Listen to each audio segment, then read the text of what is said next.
দেশের আইনশৃঙ্খলা পরিস্থিতি নাজুক, চাঁদাবাজির ঘটনা ঘটছে অহরহ, পাশাপাশি রয়েছে প্রশাসনিক জটিলতা। এমন পরিস্থিতিতে বড় ধরনের বিনিয়োগের ঝুঁকি নিচ্ছেন না স্থানীয় উদ্যোক্তারা। তারা বলছেন সবকিছুর কোনো টেকসই সমাধান হবে এমন উচ্চাশা না থাকলেও বিনিয়োগের জন্য তারা নির্বাচনের দিকেই তাকিয়ে আছেন। অন্তর্বর্তী সরকারের ঘোষণা অনুযায়ী নির্বাচন হতে এখনো প্রায় 6 মাস বাকি। এ সময়ের মধ্যে দেশে বিনিয়োগ স্থবিরতা কাটার কোনো আশা দেখছেন না সংশ্লিষ্টরা। স্থানীয় উদ্যোক্তাদের দাবির প্রতিফলন পাওয়া যাচ্ছে শিল্প খাতে মেয়াদী ঋণ বিতরণ নিয়ে বাংলাদেশ ব্যাংকের পরিসংখ্যানেও। গতকাল প্রকাশিত কেন্দ্রীয় ব্যাংকের উইকলি সিলেক্টেড ইকোনমিক ইন্ডিকেটরস অনুযায়ী গত অর্থ বছরের জানুয়ারি থেকে মার্চ প্রান্তিকে শিল্পে মেয়াদী ঋণ বিতরণ ছিল গত 7 প্রান্তিকের মধ্যে সর্বনিম্ন। দেশের অন্যতম পুঁজি ও শ্রমঘন বিনিয়োগের ক্ষেত্র তৈরি পোশাকের কাঁচামাল, সুতা, কাপড় উৎপাদনকারী বস্ত্র খাত। এ খাতে বিনিয়োগ $20 বিলিয়ন বেশি বলে দাবি খাত সংশ্লিষ্টদের। দেশের বিদ্যমান পরিস্থিতিতে নতুন কোনো বিনিয়োগ হচ্ছে না বলে জানিয়েছেন এ খাতের প্রতিনিধিরা।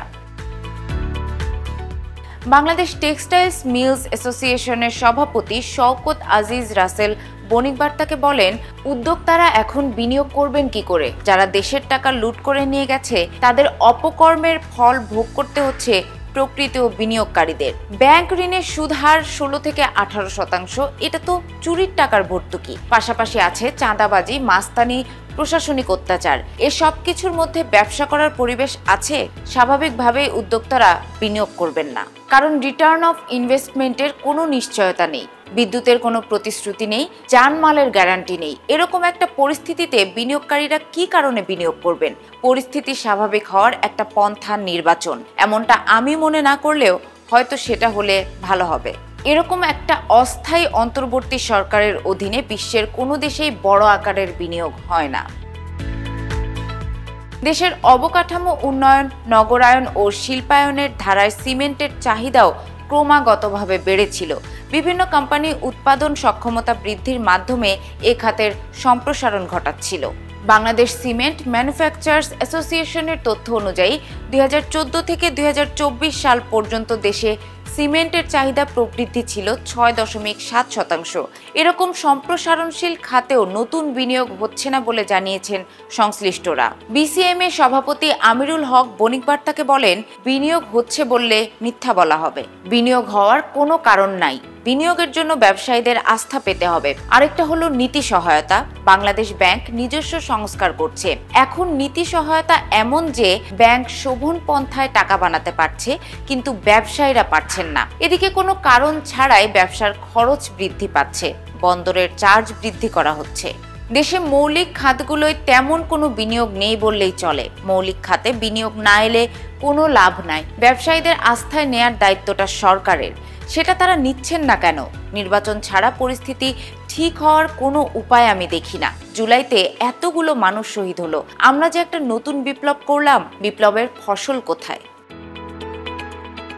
ইস্পাত খাতের উদ্যোক্তারা জানিয়েছেন, বর্তমান সময়ের মতো সংকট তারা দেখেননি। বিগত সরকারের আমলের শেষ দিকে উন্নয়ন কার্যক্রমে স্থবিরতা তৈরি হয়।